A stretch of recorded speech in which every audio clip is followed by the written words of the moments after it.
Então, muito boa noite. Vamos dar início a mais uma sessão deste grupo de trabalho, Democracia, Cidadania e Inclusão Social, um grupo da PASC, Plataforma de Associações da Sociedade Civil, coordenado pelo Carlos Magalhães e pelo Rui Martins.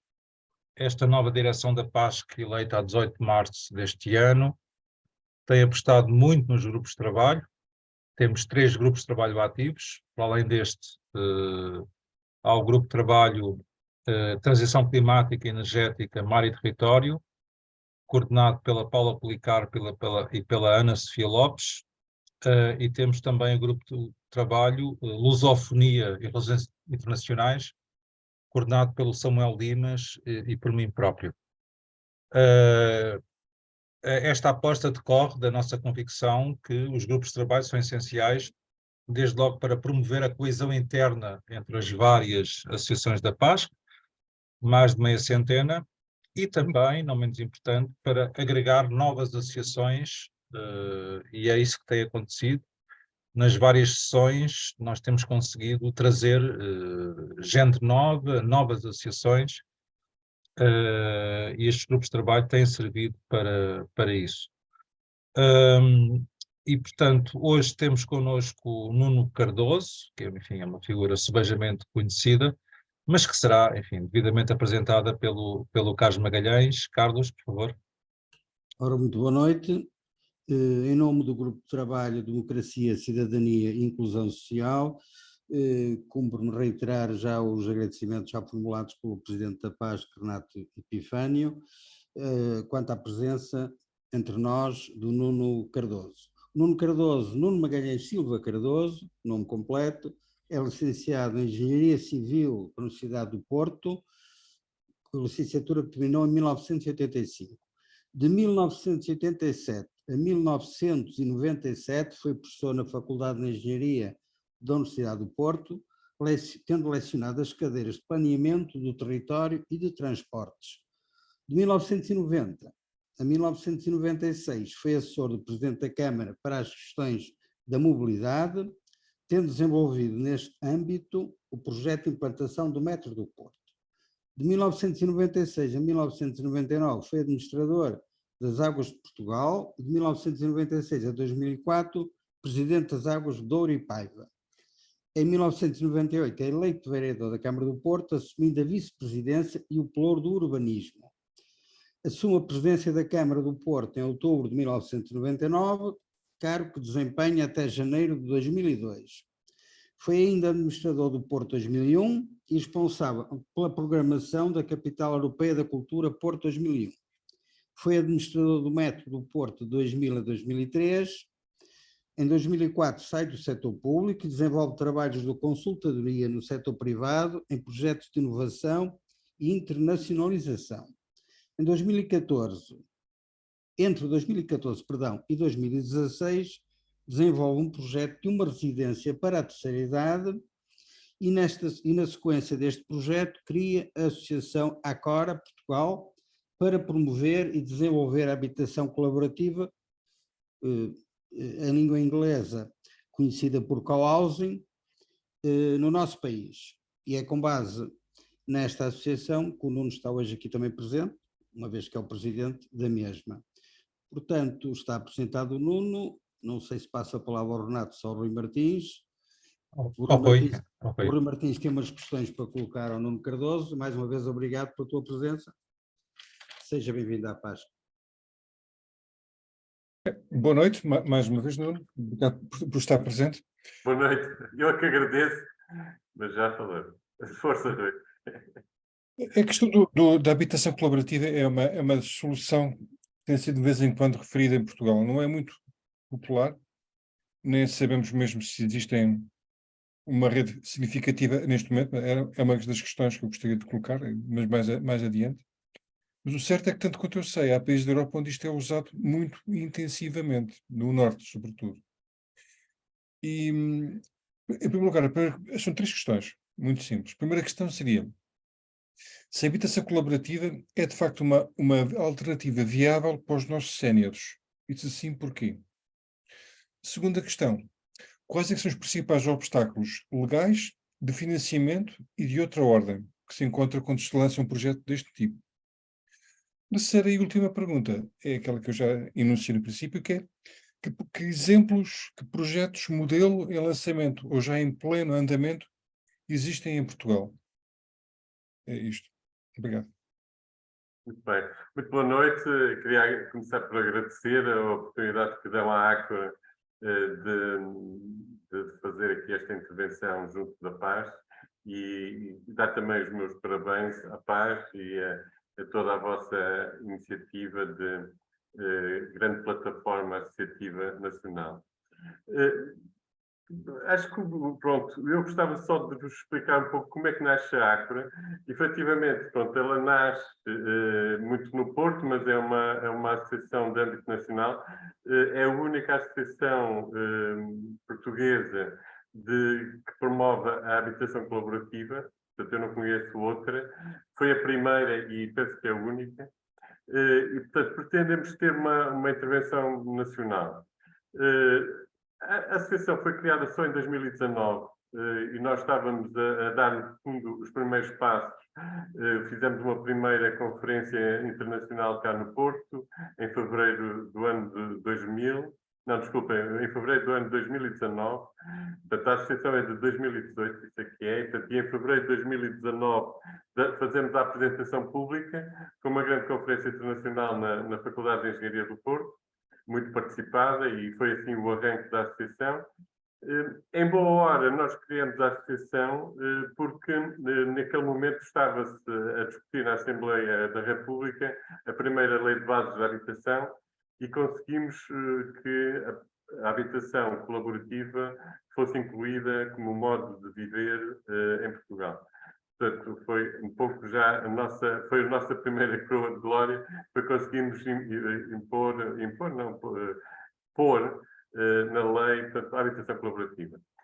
Depois, conseguimos também, e temos vindo a trabalhar muito perto também com o Governo, nomeadamente com o Ministério da Habitação, ainda antes, quando estava integrado nas obras públicas, mas e agora também, portanto, fazemos parte do Conselho Nacional de Habitação, e, portanto, temos vindo a promover a habitação colaborativa. Mas, como dizia o Rui, e bem, quer dizer, de facto, ainda é um tema muito desconhecido em Portugal. Muito desconhecido. Efetivamente, a associação foi também, de alguma forma, muito afetada com a questão da pandemia, fomos todos, mas, portanto, era um momento em que a associação ia dar, pronto, um grande avanço, nomeadamente com uma segunda conferência que já tinha tudo programado para fazer em março do ano 2000 no Fórum Picoas e pronto, ficamos todos confinados e pronto, e agora estamos no fundo a retomar. Estamos a retomar num momento em que particularmente sensível, porque efetivamente a questão da habitação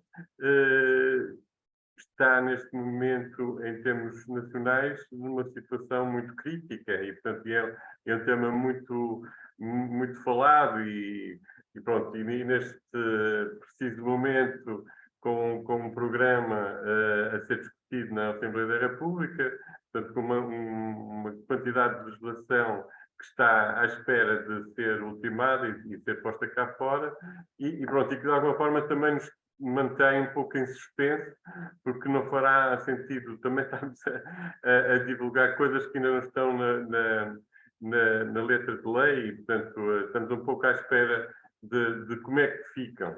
Mas sendo certo que há uma sensibilidade muito grande do Governo e, pronto, e penso também da Assembleia da República para esta questão da habitação colaborativa e, nomeadamente, também de alguma coisa que se cruza com a habitação colaborativa, porque é uma forma de a implementar, que é o relançamento do cooperativismo habitacional. Portanto, as coisas de alguma forma estão conexas, sendo que a habitação colaborativa pode ser implementada de qualquer forma, como é promovida qualquer forma de habitação. Portanto, ou seja, Nós temos habitação do setor privado, temos do setor público, temos setor cooperativo, temos setor social. Portanto, e de alguma forma a habitação colaborativa pode ser promovida por qualquer um destes setores, mas sendo que aquele aspecto mais genuíno, diria que passa muito pelaquela ideia meio idílica que nós temos e que quase todos já pensamos no nosso envelhecimento, no nosso próprio envelhecimento, e que achamos que o ideal seria juntarmos com amigos e envelhecermos em conjunto. Acho que quase toda a gente já pensou nisso e, portanto, por isso é que é relativamente sensível quando agora, pronto, tentamos promover a ideia, porque quase toda a gente já pensou em algo muito semelhante, atendendo a que o modelo antigo, quer dizer, no passado havia toda uma estrutura familiar que suportava, vá lá, os mais velhos, não é? Portanto, os filhos acabavam por conseguir apoiar os pais, e os netos também, e os avós, com a urbanização da população e com uma estrutura familiar muito diferente, para já com famílias muito mais pequenas que hoje temos. Portanto, esse apoio familiar cada vez é mais ténue ou mais impossível.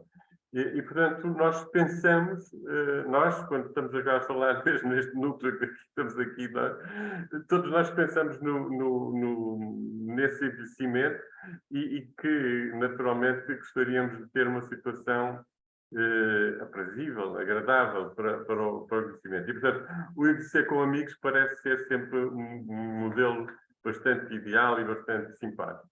Pronto, e a habitação colaborativa funda-se um bocado nisso, portanto, em criar uma cooperativa, portanto, o veículo cooperativo é bastante adaptado para um modelo deste. Pronto, no que diz respeito portanto, ao que pedias para saber o enquadramento legal, portanto, como estava a referir, pronto, de alguma forma, o enquadramento legal pode ser a cooperativa. Se for algo em que, pronto, um conjunto ou um núcleo duro de 4, 5 pessoas começam a fazer um programa de criar um projeto para a habitação colaborativa, portanto, o modelo cooperativo é muito adequado, mas pode haver também o setor social, e nomeadamente os municípios, por exemplo. Repare, um município que tenha um património significativo de habitação social, faz sentido poder ter também uma habitação colaborativa para, no fundo, conseguir gerir melhor o seu parque habitacional. Porque acontece quase de certeza que os seus moradores já estão bastante envelhecidos e também, porventura, poderá haver já uma desadequação entre a dimensão da família e a própria tipologia.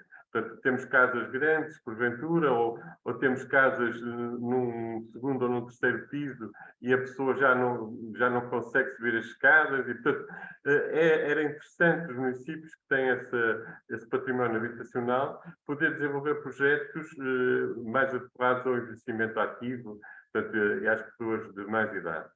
Portanto, a habitação colaborativa promovida, portanto, pelo setor público parece-me muito importante que também venha a acontecer e esperemos que, efetivamente, quer as câmaras, quer o próprio Estado possa vir a desenvolver alguns projetos.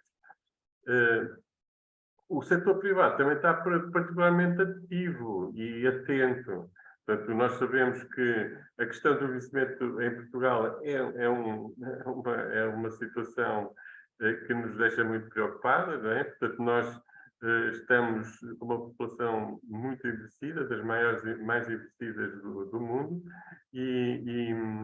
portanto, nós não temos grande apoio, quer dizer, a situação de estruturas de apoio aos idosos é muito débil, muito apoiada nas IPSS, IPSS dessas que têm uma situação de sustentabilidade económica muito precária, porque à medida que as pessoas envelhecem nos lares, acabam por, de alguma forma, necessitar cada vez mais de apoio e mais e mais pessoal, e portanto os contributos, quer da reforma, quer do Estado, não aumentam em proporção com as necessidades que o investimento obriga. E, portanto, daquilo que eu conheço do tecido das IPSS, todas elas estão a passar grandes dificuldades. Porque o modelo que nós temos é um modelo efetivamente muito assistencialista, quer dizer, as pessoas vão para esses lares ou para essas residências séniores de alguma forma já muito idosas e, portanto, a precisar de muito cuidado portanto, não se pede grande participação, porventura também já não conseguem, já estão debilitadas as pessoas, também já não conseguem participar muito na vida da própria instituição. Portanto, e o que nós entendemos é que a habitação colaborativa devia ser, efetivamente, uma forma absolutamente inovadora de juntarmos as pessoas e, de forma colaborativa, elas trabalharem no equipamento e, na medida do possível, participarem nas decisões de gestão do próprio equipamento. Por isso é que o modelo cooperativo é muito interessante, porque ele funda-se exatamente nesses princípios. E, portanto, fazer uma habitação colaborativa que seja arrendada ao setor privado, quer dizer, de alguma forma é possível, eu acho que é um modelo possível, mas não é assim tão fácil de estabelecer do meu ponto de vista. Mas, voltando, não perdendo o fio à meada, a situação do investimento é terrível, eu acho que é mesmo muito dramático, o que se passa já hoje em Portugal e com tendência a piorar a um ritmo alucinante, eu diria mesmo alucinante. Portanto, a mim entristece-me em particular a situação de isolamento em que os nossos séniores se encontram, porque efetivamente faz-se uma certa apologia para as pessoas poderem se manter sozinhas, quer dizer, em suas casas. Muitas vezes ficam sozinhas porque se era um casal, mais tarde ou mais cedo, um deles acaba por se antecipar e partir, e portanto fica novamente a mulher, não é? Que vive em média mais 7 anos, portanto ficam as viúvas a viver sozinhas numa casa que é uma prisão, porque são casas enormes, as pessoas, à medida que envelhecem, cada vez têm menos capacidades físicas, e portanto são situações dramáticas que muitos de nós conhecemos, mas que não, quer dizer, não conhecemos quase nada do que se passa, porque de facto a situação é mesmo muito má.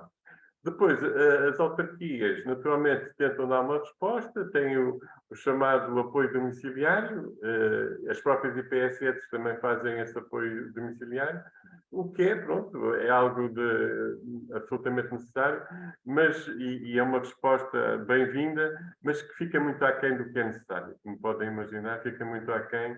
E, portanto, o que a Ácora defende é que, efetivamente, se desenvolvam com caráter de urgência projetos desta índole para juntarmos as pessoas em tempo útil, em tempo em que elas ainda são bastante ativas e possam começar a criar estas habitações coletivas, por assim dizer, de forma a podermos ter um outro quadro bem mais auspicioso para o nosso envelhecimento.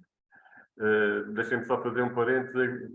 O modelo que eu defendo é um pouco tentar fazer com que tudo que hoje existe em termos de lares e residências séniores passássemos para o setor quase dos cuidados continuados, portanto, fazer um upgrade dessas casas e fazê-las passar para os cuidados continuados, que é também uma grande lacuna, como sabem, temos os hospitais cheios de pessoas que não deveriam estar no hospital, mas porque não têm retaguarda familiar ficam bastantes meses no hospital e, portanto, há falta de camas de cuidados continuados e, portanto, essas instituições que existem atualmente deveriam fazer essa cobertura e, portanto, criarmos todo um novo setor de habitação colaborativa, porque na habitação colaborativa também há uma ideia de base que é a própria sustentabilidade. Quer dizer, a ideia é que nós só conseguiremos ter equipamentos com qualidade e sustentáveis se for numa perspectiva de partilha em que a habitação colaborativa se funda.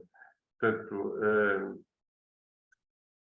pensando que na habitação colaborativa nós temos, no fundo, um agregado de casas, apesar de tudo são casas autónomas, não é? Embora pequenas, mas são casas autónomas, e depois há toda uma envolvência de espaços comuns e de salas comuns e de cozinha comum que permitem, portanto, essa vivência colaborativa. Sendo que não há um modelo, na habitação colaborativa não há um modelo que se possa definir, porque quem deve definir o modelo de gestão da casa são os próprios, não é? Portanto, na conferência que nós fizemos em fevereiro de 2019 foi muito interessante porque, aliás, isso está na net e, portanto, para quem quiser ir ver o nosso site, que é Acura, www.acura.pt, vê lá todas as intervenções que foram feitas e há vários oradores estrangeiros que falam das suas próprias experiências enquanto pessoas que vivem em habitação colaborativa, em co-housing, e, portanto, vemos que cada um tem um modelo próprio. Portanto, cada grupo vai acabar por definir a forma como quer viver. Nesse caso, por exemplo, lembro-me de uma arquiteta sueca que falava muito bem, naturalmente, do co-housing e do co-housing dela, porque era um co-housing incrível, segundo o que ela dizia, que eles levavam a convivência a um elevado nível, em que, portanto, todos os dias eles comiam de forma coletiva. E, portanto, e cada um dos condóminos era responsável de 6 em 6 semanas por elaborar a comida, portanto, por fazer a refeição. E, portanto, ela dizia que isso era ótimo, porque assim ela nunca precisava de pensar em cozinhar, só pensava em cozinhar de 6 em 6 semanas e, portanto, funcionava muito bem. Portanto, mas estão a ver que de uma situação bastante extrema, em que todo o grupo se junta todos os dias ao almoço, pode haver outras soluções em que as pessoas habitam no seu espaço íntimo e só se juntam uma vez por semana ou juntam-se fora quer dizer, em horas de convivência, a ver televisão, ou ver filmes, ou qualquer coisa nas salas de convívio, e, portanto, não têm assim um regime tão intensivo de vivência. Mas, portanto, tudo isso é muito flexível, portanto, depende muito do grupo, da forma como o grupo se quer estruturar e que quer habitar em coletivo. Mas, portanto, o princípio aqui basilar é de facto essa predisposição à criação de uma comunidade. Portanto, nós hoje temos em todas as cidades belíssimos empreendimentos habitacionais, os chamados condomínios fechados, mas os condomínios fechados poderiam ser uma excelente habitação colaborativa, bastava para isso que as pessoas se quisessem relacionar, se quisessem conhecer, se quisessem preocupar-se umas com as outras. E, infelizmente, o que nós vemos é que as pessoas não se conhecem sequer no seu patamar. Quer dizer, um patamar que haja 2 habitações, provavelmente não se conhece o vizinho. E, portanto, é esse, no fundo, o grande drama, do meu ponto de vista, da sociedade atual, da sociedade urbanizada, em que as pessoas se fecham muito nos seus egos e em si próprios, e, portanto, não se preocupam com a sua envolvência. Portanto, daí que nós aqui somos todos associativistas e, portanto, e gostamos do associativismo e achamos que o associativismo é algo muito importante na vida do indivíduo, não é? Dos indivíduos. Mas, infelizmente, a sociedade, de facto, está a passar, do meu ponto de vista, por um elevado nível de individualismo e de algum egoísmo. Pronto, e isso não sei se de facto faz as pessoas felizes. Eu creio que não. Nós aqui devemos ser todos unânimes, achamos que não é estar sozinho que nos realizamos e que somos felizes. Portanto, é no convívio com as pessoas que podemos de facto crescer e sentir-nos úteis uns aos outros e pronto, e sermos bastante mais felizes. Pronto, mas portanto, isto só para dizer que na habitação colaborativa portanto, um equipamento habitacional em que há um compromisso das pessoas em criar comunidade. Portanto, ao invés do que existe hoje, que temos os condomínios fechados com todo o equipamento necessário, se calhar, para que aquilo pudesse se transformar numa habitação colaborativa, bastante tão só para isso que as pessoas se queiram conhecer e queiram comprometer umas com as outras e preocuparem-se umas com as outras. Eu diria que se calhar era interessante fazer um projeto de animação social nesses equipamentos habitacionais, levá-los a fazer umas festas, começarem-se a conhecer e pronto, e tentar criar esse espírito comunitário naquilo que já existe hoje de boa habitação no país, não é? Pronto. Uma última nota em relação ao que o Rui dizia. Portanto, efetivamente, o co-housing é algo que é muito conhecido no norte da Europa. Há mais de 60 anos que se faz co-housing. Nasceu um pouco do movimento hippie, pronto, dessas ideias do movimento hippie, que as pessoas começaram-se a juntar, pronto, e a fazer habitação assim, em conjunto, e depois percebeu-se ao longo do tempo que foi passando que efetivamente era uma forma muito boa de envelhecer. As pessoas estavam a envelhecer, portanto há estudos, há sempre estudos, mas há estudos que dizem que a esperança de vida aumenta muito das pessoas que têm vivido nesses co-housing. Portanto, fala-se em 10 anos de aumento da esperança de vida, porque efetivamente o isolamento não deve fazer nada bem à saúde das pessoas, né? Portanto, por outro lado. Portanto, eu acredito que seja relativamente fácil provar que um investimento num ambiente destes faz, para além da felicidade, portanto, tem também impacto na esperança de vida das pessoas. Portanto, essa experiência mais nórdica acabou por fazer perceber as pessoas de que o co-housing é particularmente adaptado ao envelhecimento. E, portanto, com o envelhecimento geral na Europa, tem vindo a surgir, portanto, este movimento agora mais específico do co-housing adaptado aos séniores e ao envelhecimento sénior. Sendo certo que quase todos nós que defendemos e que gostamos da ideia do co-housing, defendemos um co-housing intergeracional, que nos parece que esse seja mesmo o modelo ideal, que é podermos ter casais jovens com filhos e pessoas. Portanto, nós defendemos aí, efetivamente, equipamentos que sejam intergeracionais. Porque, se vocês virem, a grande cidade e a população está cada vez mais urbana, como sabemos, a grande cidade também não é nada amigável para os casais jovens. E, nomeadamente, os casais jovens que se aventuram a ter filhos. Que agora, neste momento, no caso português, acho que é preciso, de facto, ter muita coragem e temos que louvar os jovens que conseguem arriscar a ter filhos na situação em que vivemos. Porque não é fácil, não é fácil. E então, eu acho que um ambiente colaborativo, portanto, uma habitação colaborativa, poderá ser um apoio brutal para esses casais jovens, porque, naturalmente, que os miúdos vão ter muitos irmãos, não vão ser nunca filhos únicos, porque vai haver outros casais com filhos, e depois vão ter muitos avós, vão ter muitos tios, portanto, e é toda uma comunidade que se pode entreajudar com grandes ganhos para todos. E para os séniores é particularmente simpático, porque podem ter uma série de atividades de apoio aos jovens, não é?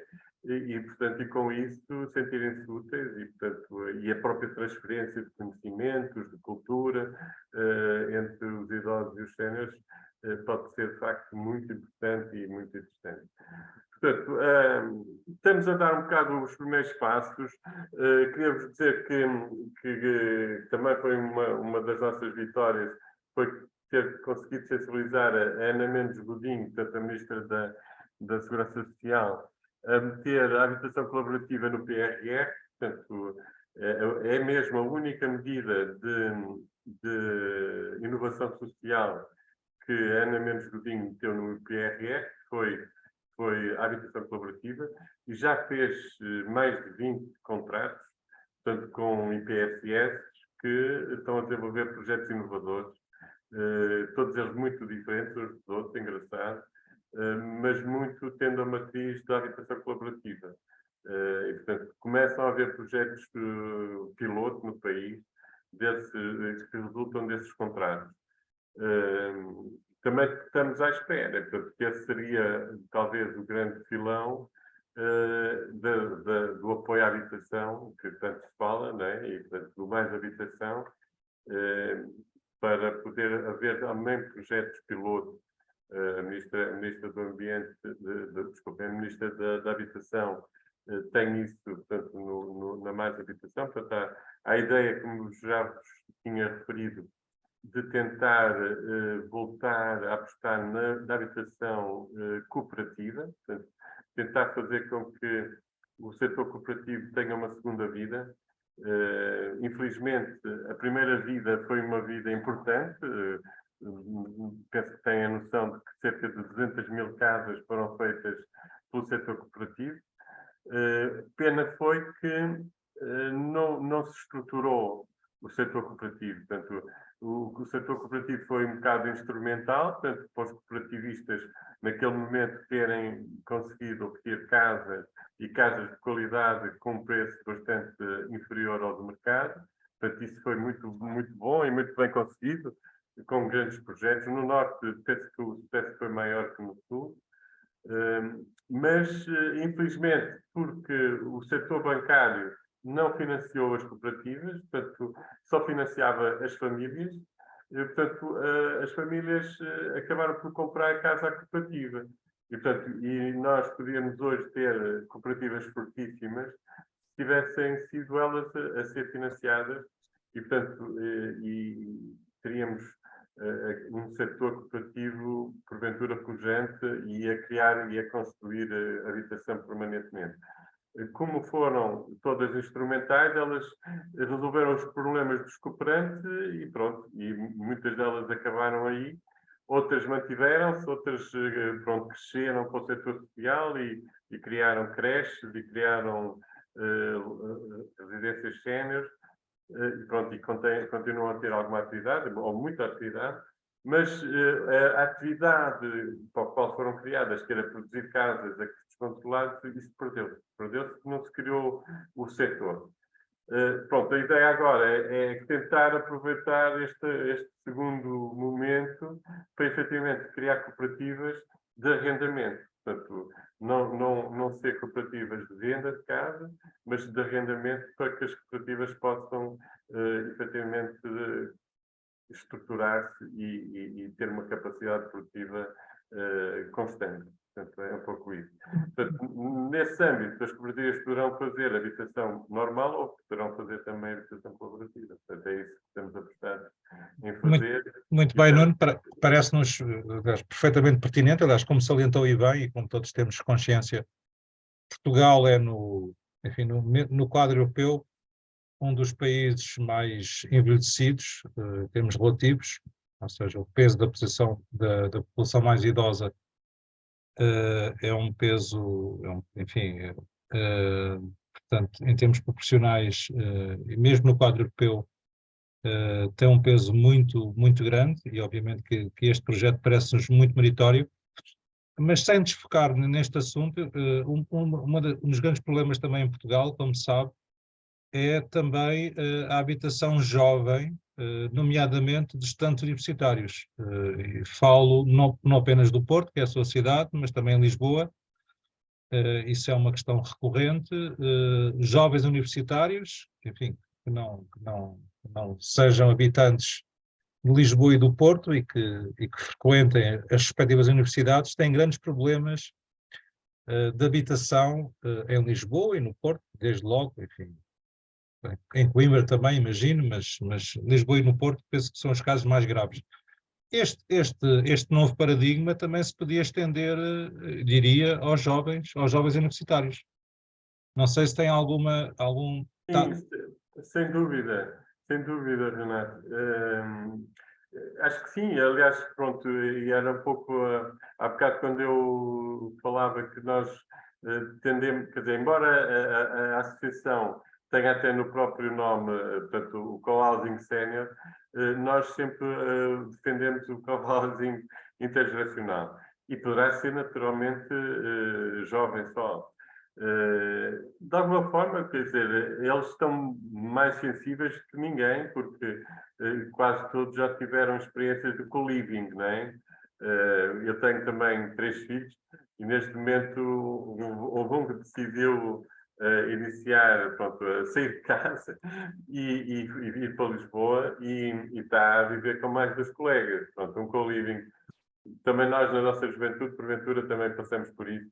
E são experiências interessantes e gratificantes. Mas já agora, Nuno, para clarificar conceitos, qual é a diferença entre co-housing e co-living? Pois, quer dizer, pronto, o co-housing é um bocadinho acima do co-living, não é?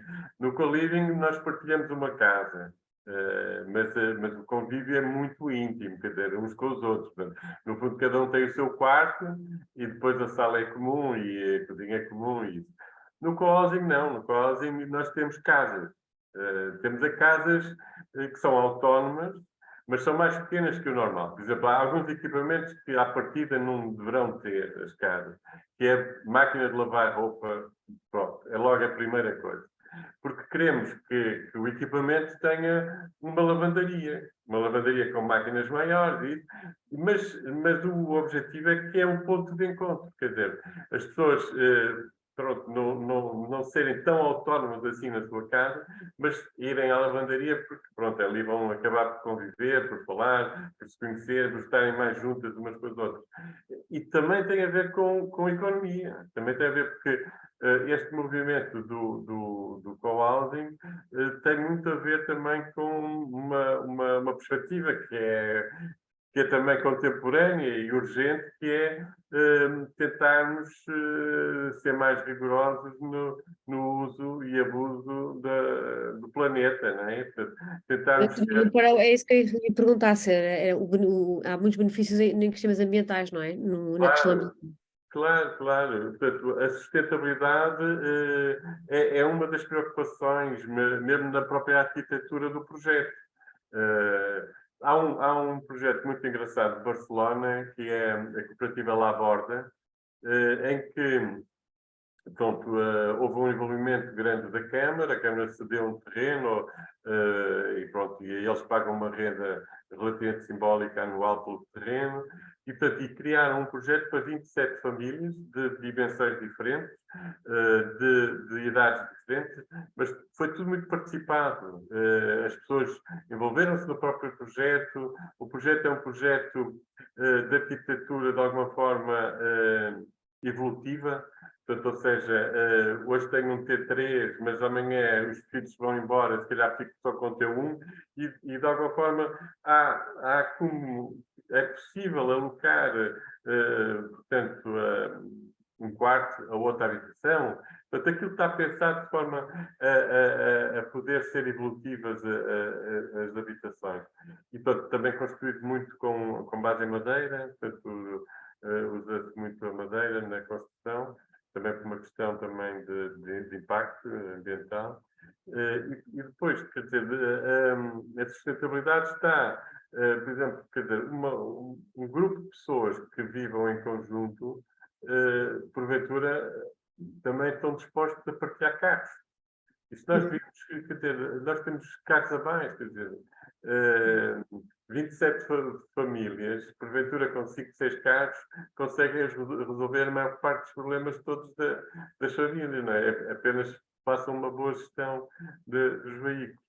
Portanto, há toda essa preocupação em ter uma atitude mais sustentável e mais económica, claro, porque também a vida não está fácil e, portanto, se pudermos naturalmente economizar, é bem importante para todos, não é? E, portanto, eu acho que sim, que os jovens, em particular, em Portugal neste momento, a situação é dramática, é super dramática. Nós falamos que temos, de facto, uma juventude muito bem formada e como nunca tivemos, mas não vamos conseguir, não estamos a conseguir preservá-los cá e cativá-los a manterem-se em Portugal, o que é tristíssimo. E em parte pela habitação também, não é? Portanto, a habitação é um dos temas, os baixos salários e a baixa perspectiva de carreira é outro dos temas. E, portanto, é triste porque, quer dizer, sabemos perfeitamente que saindo, provavelmente, dificilmente, ou uma percentagem muito, muito grande, não voltará mais, não é? E, portanto, é o país que perde naquilo que é o melhor que temos. Portanto, mas a habitação é decisiva. A habitação é decisiva. De alguma forma, pronto, percebemos que o governo acordou para o tema, mas acordou porventura da pior maneira, porque é tudo muito para as televisões e para fazer notícias, e na prática a questão da habitação é difícil tratar assim, porque demora muito tempo a resolver. E, portanto, se outros temas políticos dá para enganar, por assim dizer, com umas notícias e com umas cerimónias, a habitação não dá. A habitação, políticas consistentes exigem muito tempo e muito dinheiro. Portanto, é um investimento muito significativo que se tem que fazer e, portanto, precisava-se de uma mobilização séria, quer dizer, do país todo. E depois fazem-se coisas muito tontas, quer dizer, porque um Estado que não é capaz de gerir o seu património vai exigir aos privados que façam a disponibilização do património deles. Portanto, não sei, não tenho palavra, mas é pouco sustentável, pelo menos, um discurso desses, não é?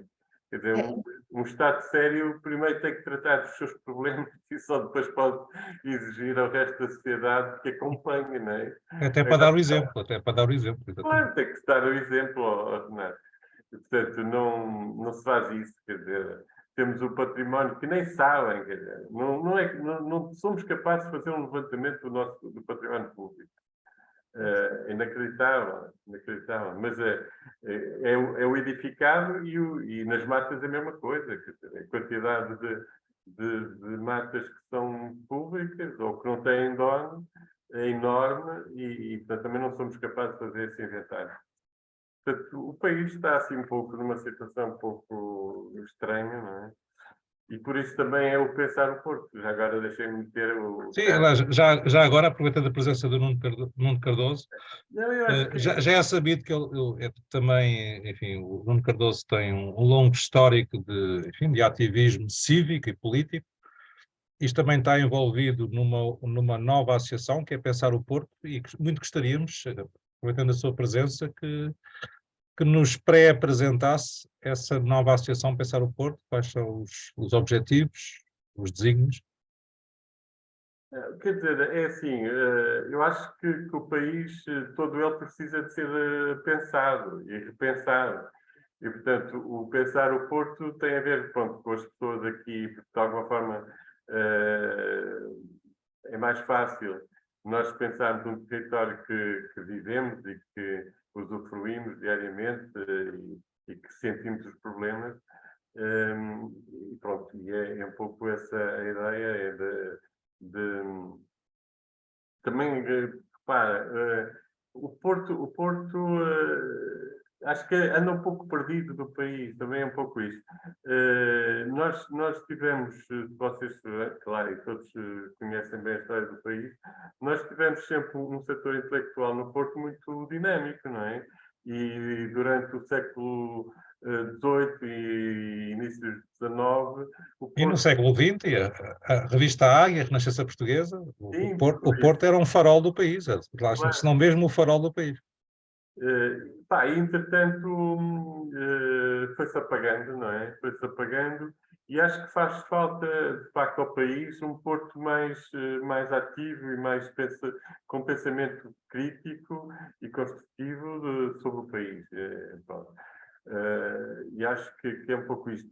Sendo que é uma associação que tem uma ideia um bocado abrangente, o Porto, de maneira nenhuma, a cidade do Porto não termina nos limites administrativos, como podem imaginar. Portanto, há uma consciência dos habitantes deste grande território de que vivem numa cidade do Porto, embora vivam em Gondomar, ou vivam em Gaia, ou vivam na Maia.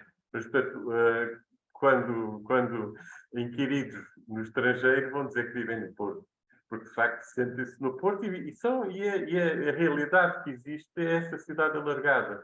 Portanto, a cidade administrativa não existe, quer dizer, só existe no papel e pronto, e de facto na forma como se gera mal o território, porque quando se gera uma fronteira com uma circunvalação em que as pessoas não... É um território de ninguém, porque como é uma fronteira, ninguém trata coisa nenhuma, e portanto estão a ver que é um problema sério quando a cidade está muito para lá dessas fronteiras administrativas, não é?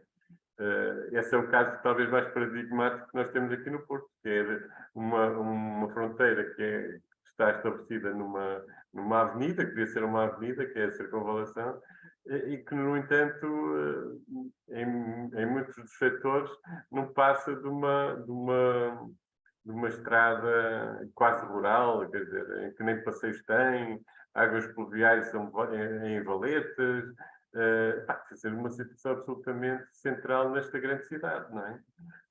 Mas por a cidade não ser administrada nesta dimensão, portanto, é administrada por entidades autónomas, portanto, aparecem estes problemas enormes. E, portanto, em termos de estratégia de desenvolvimento global, também não há como pensar sectorialmente a cidade. Quer dizer, o Porto não pode estar a pensar no desenvolvimento do Porto sem pensar articuladamente com Matosinhos, com Maia, com Gaia. Portanto, o território tem que ser pensado em conjunto e, portanto, isso não está de todo a ser feito. E há um problema que, pronto, efetivamente existe uma área metropolitana do Porto, que, entretanto, foi crescendo para dimensões absurdas, quer dizer, que Aroca faz parte da área metropolitana do Porto, portanto, isso já, de facto, já não é cidade do Porto. Quer dizer, começamos a confundir os conceitos todos, não é? Temos territórios, efetivamente, rurais, e ainda bem que são bonitos, territórios rurais, mas, portanto, já não é cidade. E, portanto, perdemos um bocado de fio da meada, portanto, quando era necessário, efetivamente, ter uma área metropolitana que gerisse esses problemas da grande cidade, começamos a juntar municípios que não têm nada a ver, que têm outras lógicas, que não têm essa ligação diária. Quer dizer, eu acho que a grande cidade é aquela que tem umas interações fortes diariamente e permanentemente. Quer dizer, as pessoas vivem num município, trabalham noutro, têm os filhos a estudar noutro, mas, portanto, em circuitos relativamente próximos, de grande proximidade, em que o facto das fronteiras administrativas não existem neste aglomerado de interligações fortes. E, portanto, essa gestão da área metropolitana não existe. E, portanto, os temas que são metropolitanos, não há ninguém a tratar deles. E é gravíssimo, é gravíssimo. E depois temos empresas que, naturalmente, têm um papel decisivo, que é, por exemplo, o Metro do Porto, que acabam por ser autónomas no território. São elas próprias que se definem o desenvolvimento e as linhas que vão criar, sem serem, portanto, os autarcas que representam a população deste território. Portanto, há imensos problemas e, portanto, pensar o Porto passa por isto tudo, porque, quer dizer, por a perspectiva de que é importante para o país ter um porto mais atuante, mais pensador, mais ativo, e também quer dizer, mais criativo. Eu penso que o Porto é muito, e a parte da economia, quer dizer, que sustenta a região norte. Depois também queremos um pouco alicerçar o Porto na região norte, que efetivamente é a nossa região natural, e que temos um tecido empresarial riquíssimo, muito forte, e todo ele muito perdido. Quer dizer, é preciso articular, é preciso juntar as pessoas e termos uma consciência da importância económica de toda a região, que, contudo, continua a estar na cauda da Europa em termos dos índices económicos e sociais, porque é um absurdo, porque toda a gente reconhece que o Norte vá lá, é a força motriz em termos económicos do país, mas depois isso não se reflete nas condições de vida da sociedade em geral, da sociedade do Norte. Portanto, há aqui vários aspectos que nos que nos suscitam, vá lá, a reflexão, e que queremos mobilizar a sociedade para eles, e agregar, começar a juntar pessoas para termos massa crítica para refletir e para podermos ajudar também o país a sair deste imbróglio em que nos encontramos. Muito bem, aliás, eu também penso que concordamos todos. Portugal precisa de um porto forte, tal como, permita-me que diga também, que a PASC precisa de associações. A PASC neste momento agrega cerca de meia centena de associações, mas padece dos mesmos vícios do país. Enfim, a PASC, obviamente, é também um reflexo do país, ou seja, neste momento agrega sobretudo associações sediadas em Lisboa. Este é que é o ponto, e nós temos feito um esforço para descentralizar a própria PASC, ou seja, e também para agregar associações não sediadas em Lisboa, e portanto esse convite já foi feito, e portanto esperemos que muito em breve esta nova associação, muito meritória, a Associação Pensar o Porto, possa de facto ingressar na PASC e reforçar a PASC e ser de facto, até na PASC, grande representante da região norte e do Porto.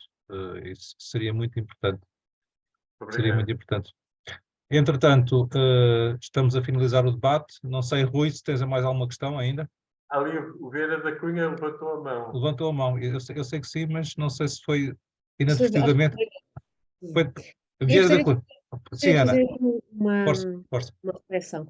Em relação, pronto, o co-housing surgiu nos anos 70, não é? Nós sabemos, na Dinamarca, nesses movimentos hippies, etc., mas depois perpetuou-se, e eles têm uma cultura completamente diferente da nossa, portanto saem de casa muito cedo, os jovens vão para habitações, começam logo a trabalhar, o Estado paga-lhes muitas coisas, e portanto é muito mais fácil para esses jovens depois conseguirmos, é uma questão cultural, portanto eles já estão alicerçados para isso. Nós não, nós é muito complicado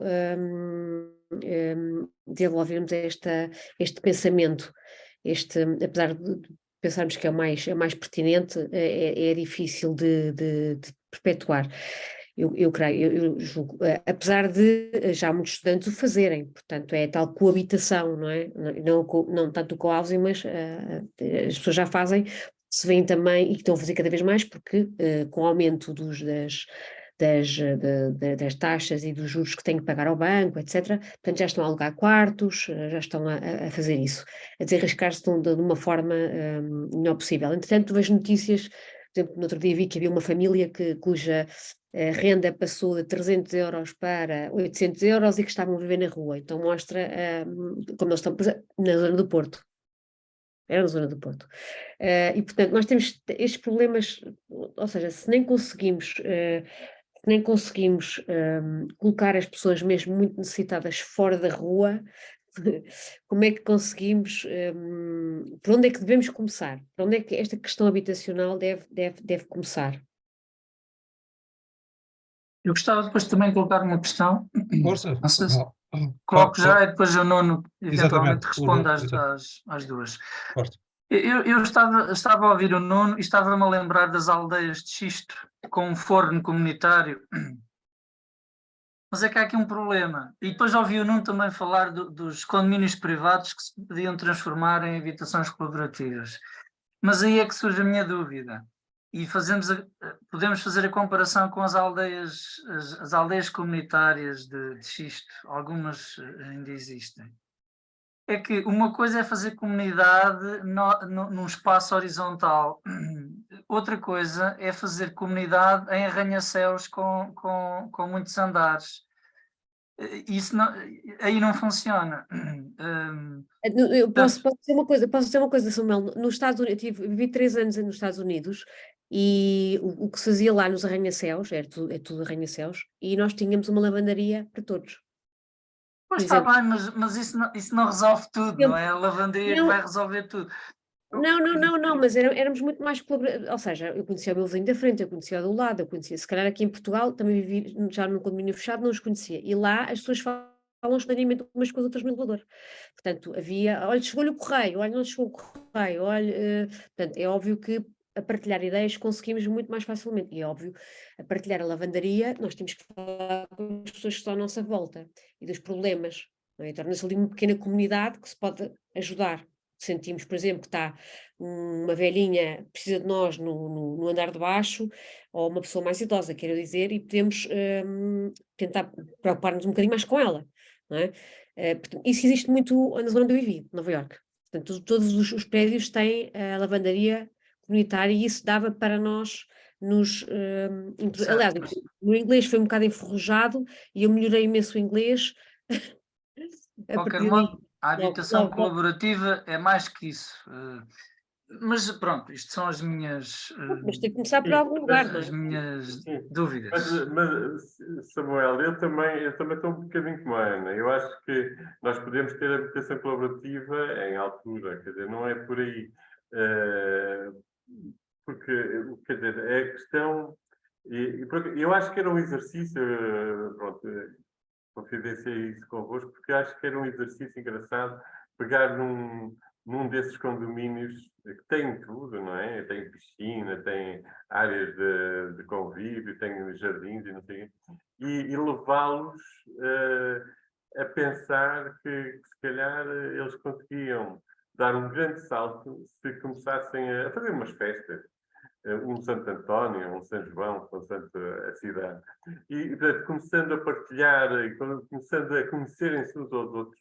O drama aqui é que as pessoas não se querem conhecer, sequer, mas depois começam a perceber, mas quer dizer, tenho aqui uma série de afinidades com uma série de alguns dos meus condóminos, não é? dos meus vizinhos, não é?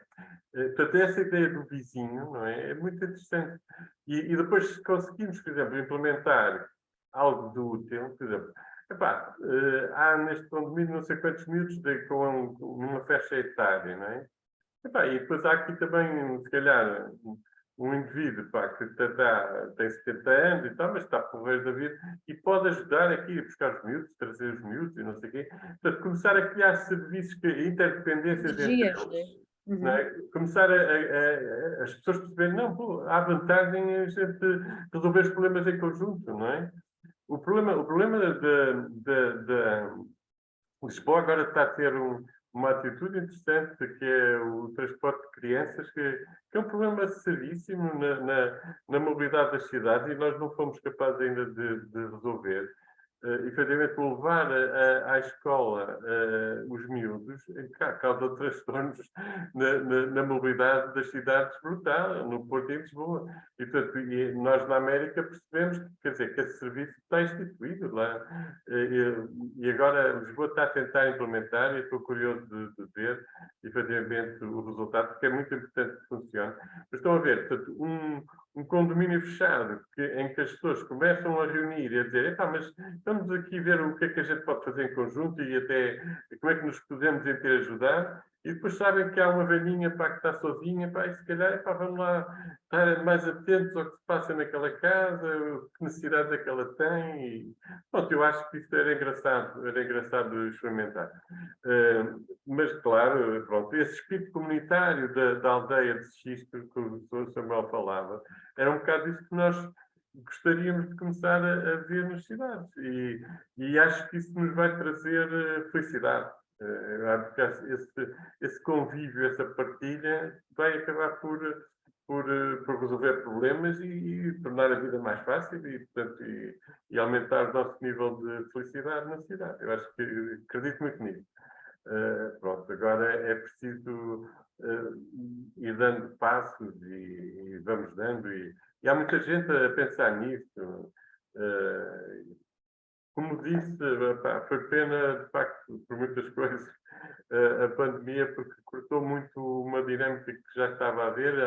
Dentro da Ácora já tínhamos algumas cooperativas formadas, alguns grupos, e, portanto, toda essa gente ficou um bocado parada e desmotivada, e agora vamos querer reativá-los, e pronto, estou muito ansioso que saia, de facto, a legislação, porque enquanto estamos neste impasse sem legislação, quer dizer, estamos a perder tempo. Mas esse é um bom tópico, o impacto da pandemia na vida social e no deslaçamento da própria sociedade.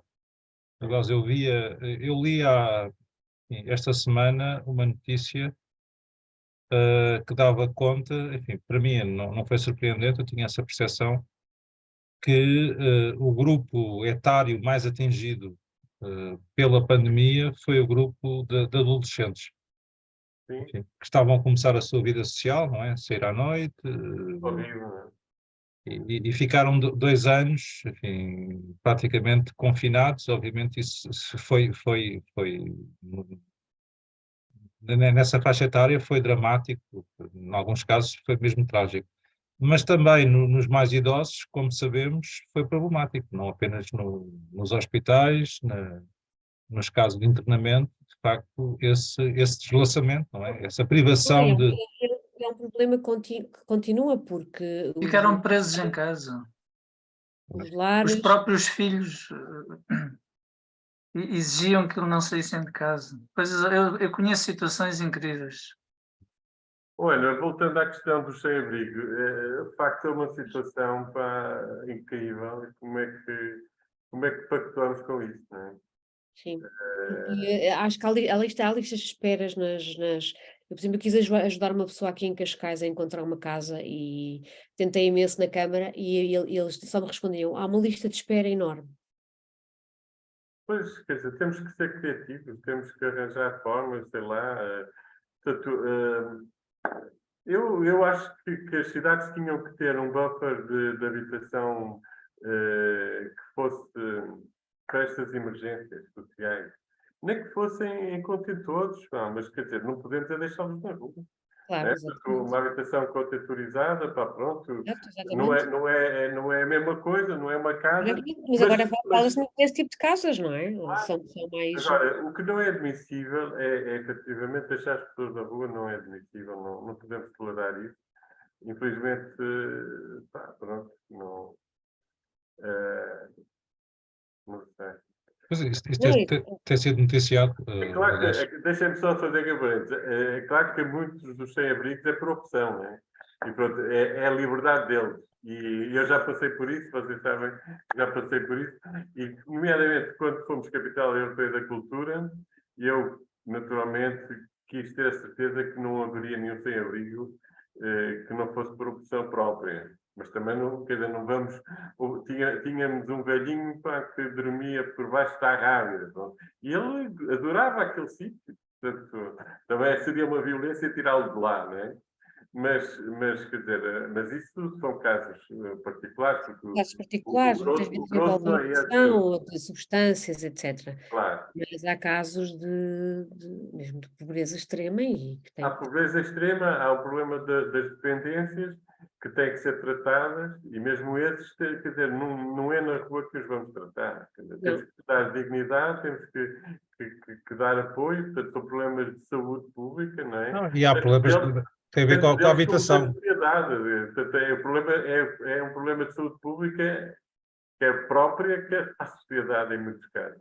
Não, e há muitos problemas que têm a ver com a habitação, como sabemos, também aqui em Lisboa e no Porto, mas não apenas, a especulação imobiliária Sim, tem claro. levado a um aumento de rendas e pessoas que, enfim, tinham a sua vida, eu até conheço algumas, até no Porto, enfim, que de um momento para o outro, como disse a Ana, viram-se confrontadas Essa com um família fiquei horrorizada quando vi essa família, um realmente. aumento substancial de rendas. Eu também vi essa reportagem. Mas, por acaso, eu acho que não era no Porto, Ana. Eu acho que era em Lisboa. Era. Era, Pronto. era em Lisboa. Aliás, a arquitetura, aquilo parecia que... Não consegui comparar. Mas no Porto também há No os Porto mesmos também há, no casos, Porto também há. infelizmente.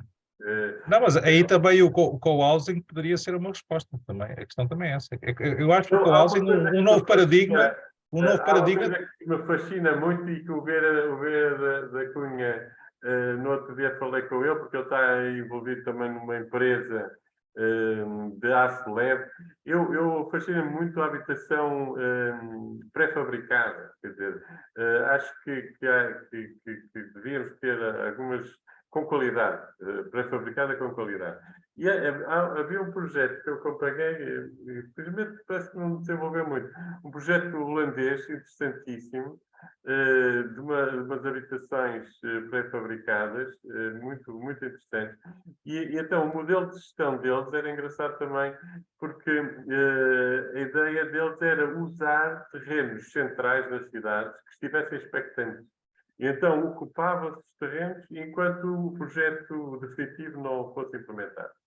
E, portanto, de facto, é uma atitude fantástica que melhoraria muito as nossas cidades, não é? Porque todos sabemos, sei lá, o sítio da Feira Popular, há quantos anos está desocupado, não é? Portanto, podia ter tido ali um bairro, no entretanto, um bairro para jovens, com casas exatamente, fabricadas. junto à Faculdade, à Universidade de Claro, Lisboa, portanto, podíamos ter ali 200, 300 casas pré-fabricadas, porreirinhas, e enquanto não se desenvolvesse o projeto definitivo, estava ali a cidade, não havia um buraco, havia vida. E aqui no Porto também temos vários espaços desses. Mas, portanto, essa atitude mais pragmática, quer para os jovens, quer para os sem-abrigo, acho que era necessária ter. Ou até a própria academia ter também sítios, como existem noutros países, a própria academia, não é? Oferecer aos estudantes. Portanto, Agora no PRR vão-se fazer, no PRR vão-se fazer algumas residências universitárias. Uhum. Próximo das universidades, não é? Pois. Sim, residências universitárias. O setor privado também está muito ativo nisso, mas claro, são preços incomportáveis para a maior parte dos a questão é que a oferta ainda está muito aquém da procura, não é? Como sabemos. Pois, claro. Não, mas parece-me que enfim, este novo paradigma do co-housing pode não ser apenas, aliás, eu diria até, não apenas direcionado para uma população mais envelhecida, mas para várias camadas de população. Para os mais jovens, já aqui falámos sobre isso, nomeadamente estudantes universitários. Eles já o fazem, Sim, mas é mais o co-living. Eles fazem o tal co-living. O co-housing obriga a uma estrutura mais forte, mas pronto, e acaba por ser de facto um nível superior, quer dizer, porque nós temos o nosso espaço íntimo, né? Portanto, a nossa casa. Só que depois ela é complementada com espaços de trabalho coletivo, para coworking, por exemplo, para espaços de lazer E há experiências já anunciadas, não sei qual é a dimensão, não tenho esses dados, até de promover um diálogo intergeracional, ou seja, sem prévios laços familiares, pessoas mais idosas que vivem em casas maiores, acolherem pessoas mais jovens, nomeadamente estudantes universitários. Isso volta e meia fala-se, mas depois são experiências muito circunscritas, não são casos pontuais, exato. Muito pontuais. Se calhar era preciso uma estrutura que de alguma forma potenciasse e desse garantia de segurança. Quer dizer, eu acho que o sénior deve ter alguma algum receio, não é? Não sabe muito bem quem é que lá vai meter. Claro que sim, claro que sim. Porventura as coisas vão correr bem, mas quer dizer, se houvesse uma estrutura que fizesse a interface, não é? Que desse garantia de que, pronto, que havia ali não era só uma relação entre o sénior e o estudante, havia uma outra entidade que garantia algum controle, não é? E, portanto, dava segurança, se calhar, aos séniores e podia-se efetivamente dinamizar bastante isso. Acho que sim, que é muito interessante. Acho que é uma companhia para o sénior ter ali um jovem ou vários a conviverem e pronto, e resolveria alguns problemas. Acho que sim, são soluções interessantes, sem dúvida. Muito bem, estamos a finalizar o nosso debate. Não sei, Rui, Carlos Magalhães, Vieira da Cunha, não sei se querem ter Vieira da ainda... Cunha teve sempre problemas Ele técnicos. levantou ali a mão, mas Mas não sei se foi inadvertidamente, se foi ele voluntariamente. acaba por nunca conseguir falar, não é? Não sei. Há aqui qualquer problema. Temos que ver se o Vieira da Cunha consegue melhorar a sua base tecnológica. Já veio aqui, já veio aqui. Mas eu não sei se... Vieira da Cunha, quer fazer uma intervenção? Tem que acionar o... Está em modo mudo. Penso que não nos está a ouvir. Não sei. Carlos, queres dizer alguma coisa para finalizar o Eu debate? penso que hoje encaramos esta questão da habitação colaborativa, do co-housing, numa perspectiva, aliás, que compete a este grupo de trabalho, de inclusão social, não necessariamente a dimensão económica da inclusão das famílias de menores rendimentos, mais desprotegidas, mas do ponto de vista de uma inclusão que podemos chamar geracional ou intergeracional, como vocês muito bem referiram, portanto, e foi neste sentido que de facto convidamos também o Nuno Cardoso para participar neste debate deste grupo de trabalho de cidadania, democracia e inclusão social. Portanto, resta em meu nome agradecer a presença, não sei se mais alguém, antes do Renato finalizar aqui o nosso direto, não sei se mais alguém quer colocar uma questão ao Nuno. Supostamente terminaria às 11 horas, portanto temos aqui alguns minutos. Eu gostava de vos alertar para estarem atentos aos projetos que estão a ser elaborados no âmbito do PRR, porque são projetos muito engraçados, e nomeadamente há alguns focados na questão da inclusão de pessoas com deficiência, por exemplo, que é um problema sério também, e portanto em que o co-housing ou a habitação colaborativa pode ser muito relevante para enquadrar as pessoas com problemas de integração por incapacidades múltiplas, não é? Portanto, há vários projetos muito interessantes que estão a dar agora a fase de criação da infraestrutura, mas, portanto, que estão a ser apoiados no âmbito do PRR e alertos para tentarem acompanhar esses projetos da segurança social. Acho que vai ser muito interessante. E, portanto, e assim que tivermos dados novos sobre a legislação de habitação, espera-se efetivamente algum apoio, quer para o cooperativismo, quer para a habitação colaborativa. E acho que há uma motivação séria para começar a termos projetos piloto. Porque uma coisa que nós também sentimos, e vocês devem também ter essa percepção, é que as pessoas, à partida, gostam do modelo, acham ideal e perguntam onde é que eu posso ir, onde é que eu queria ir para uma coisa dessas, onde é que há? E pronto. E portanto, o efeito de demonstração é muito importante, não é? É preciso começar a aparecer projetos, Piloto, não é? Projetos piloto. para as pessoas verem, terem uma interação com eles, e pronto, e se motivarem também a ser agentes criativos, porque nós também somos muito passivos, não é? Nós estamos muito à espera que alguém faça por nós.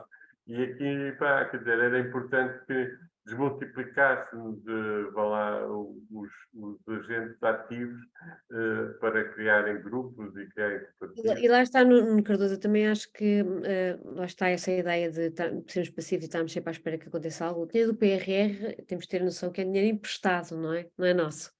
Portanto, nós íamos estar a fazer o que conseguíssemos o mais possível fora do PRR. Sim, Portanto, se pronto, utilizarmos o bem a dinheiro, gestão, seria que ser no feita. PRR o dinheiro, a maior parte dele é mesmo dado, é mesmo dado. Portanto, as instituições que conseguirem ter acesso vão ficar com o equipamento apoiado, em muitos casos, quase a 100%. Ok, ok. Depois depende se forem projetos. Mas eu compreendo o que a Ana diz e é importante, porque a vida não vai ser feita com o PRR. PRR, O exato. PRR, pronto, pode servir deste estímulo e de criar projetos inovadores para as pessoas verem e se entusiasmarem em também desenvolver algo na proximidade deles, desse projeto ou noutros. Portanto, desenvolvemos a nossa criatividade. Pronto, e muito a nossa a nossa capacidade de resolvermos nós próprios os nossos problemas, não é? E pronto, eu acho que isso é que, se conseguimos motivar as pessoas, pá, efetivamente nós já estamos nos 50 anos, daqui a nada estamos reformados, que é uma coisa que eu não sei o que é, não, acho que a reforma não me motiva nada. Mas pelo menos, pronto, as pessoas começarem a perceber que há um tempo para, porventura, criar essa solução da sua última residência, por assim dizer, a sua última residência, que convém que seja uma residência adaptada, portanto, a esse envelhecimento que é natural e que nós vamos perdendo capacidades físicas e infelizmente, muitas vezes também intelectuais. Tem um caso ótimo que é agora, que é a casa do artista, por exemplo. Sim, por exemplo, muito engraçado. Sim, sim, sim, sim. Sim, sim, sim. Não é? O artista é muito interessante. As várias profissões podem se unir e fazer esse tipo de agregação. Fazer As pessoas têm a ver umas com as outras, não é? sem dúvida. Pronto, a questão, nós não falamos muito do financiamento, se calhar valia a pena falar disso do financiamento, porque nós temos aqui um aspecto pronto, que é positivo em relação a Portugal, é que nós temos uma situação que cerca de 70% das famílias está a adquirir casa própria. É um número invulgar em termos europeus. Portanto, há muito mais a percentagem entre o arrendamento e os proprietários, no caso português, é um caso diferente. Portanto, efetivamente, houve muito apoio à aquisição da habitação e, portanto, nós temos, dizem que é a volta de 70% ou mais de famílias com casa própria. E, portanto, o co-housing pode ser financiado com base nestas casas próprias. Pronto, também tem que tentar sensibilizar o governo para criar uma modalidade que lá fora chama-se a hipoteca inversa, em que uma pessoa, portanto, tem uma casa, hipoteca a sua casa e obtém um determinado recurso por essa hipoteca. Esse recurso permite-lhe, por exemplo, entrar num projeto de cooperativo, de um co-housing cooperativo, uma habitação colaborativa cooperativa. Enquanto decorre a construção, vai habitando na sua casa. Quando acabar a construção, vai para a cooperativa e pode arrendar a casa, porque estes projetos, estas hipotecas diversas, são de uso, portanto, a casa os proprietários, o casal que é proprietário, são usufrutuários da casa enquanto vivos. Pronto. E o que quer dizer que aquele recurso que eles obtiveram permite-lhes então entrar num projeto cooperativo.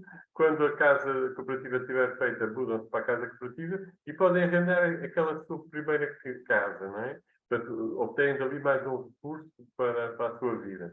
No final, como é que isto fica? Portanto, os descendentes, se têm amor à casa, podem resgatar a hipoteca, portanto, passam a pagá-la ao banco, não é? Ao banco, normalmente até quem faz estas hipotecas diversas são seguradoras, porque tem um bocado o paralelismo do risco do seguro de vida. Portanto, é um bocado a mesma lógica do seguro de vida. Portanto, eles avaliam a casa, definem um bocado a perspectiva de esperança de vida do casal ou da pessoa e atribuem um valor que será o valor que a casa poderá, portanto, no final,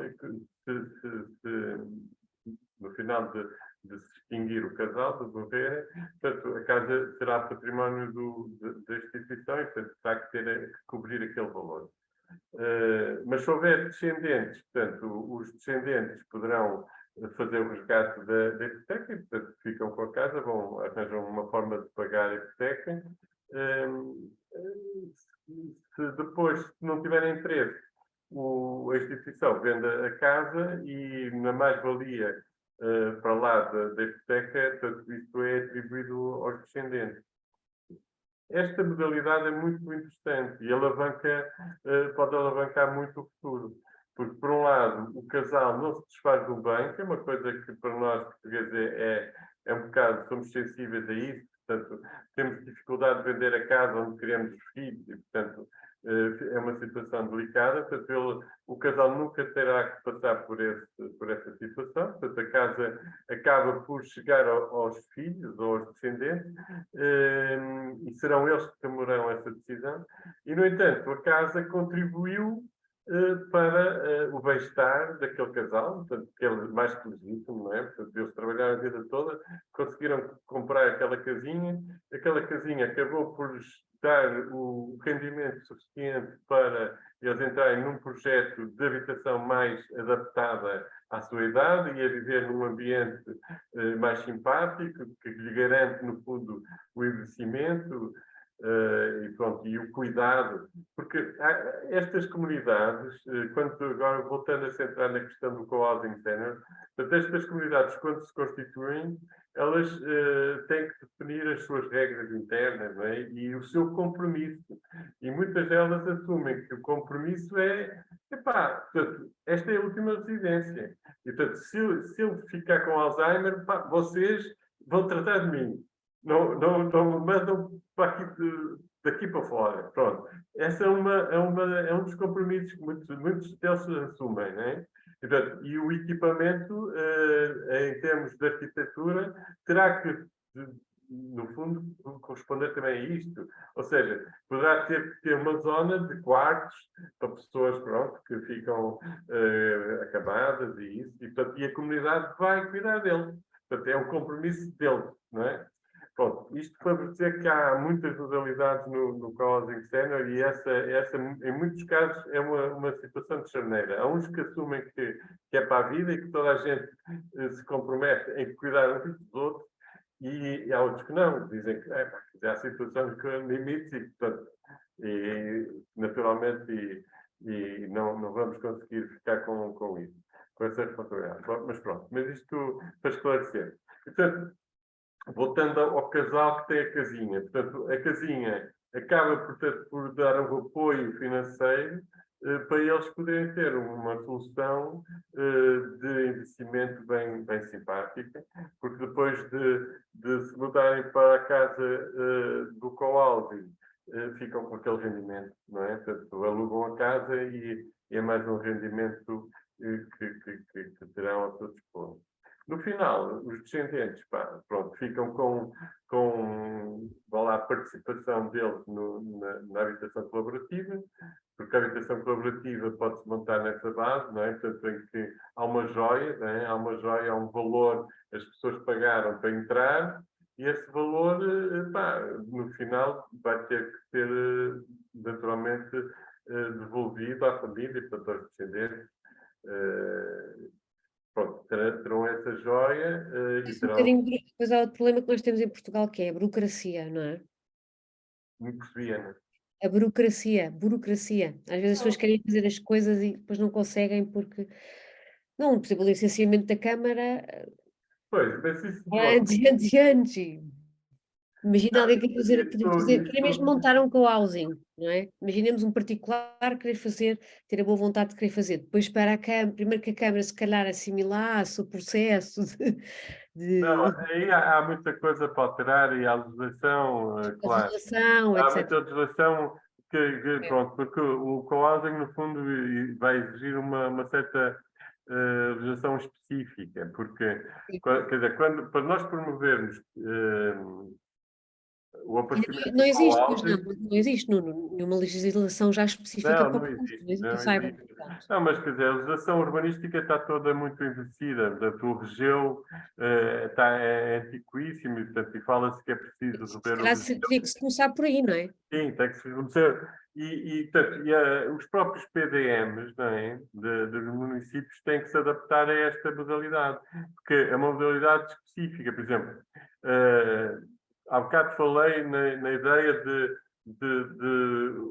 um grupo de famílias que habitam uma habitação colaborativa não ter um carro por família.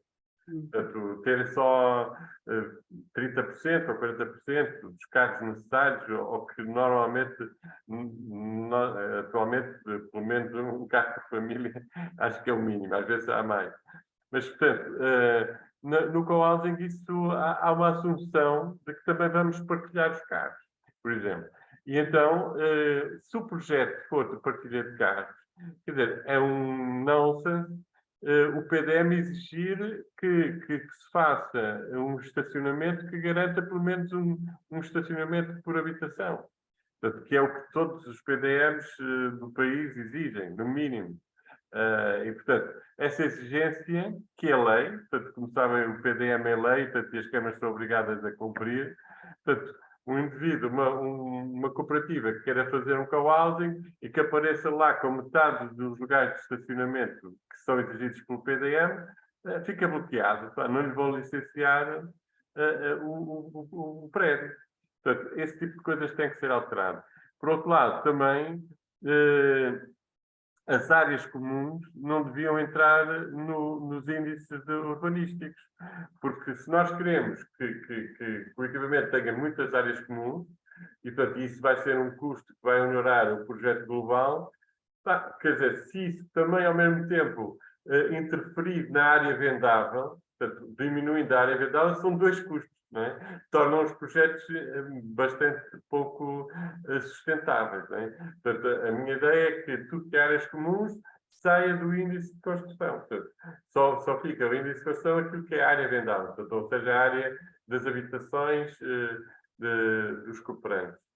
Portanto, se conseguirmos essas duas coisas, isso é decisivo, para conseguir haver economia nos projetos e conseguirmos mobilizar pessoas para projetos deste género.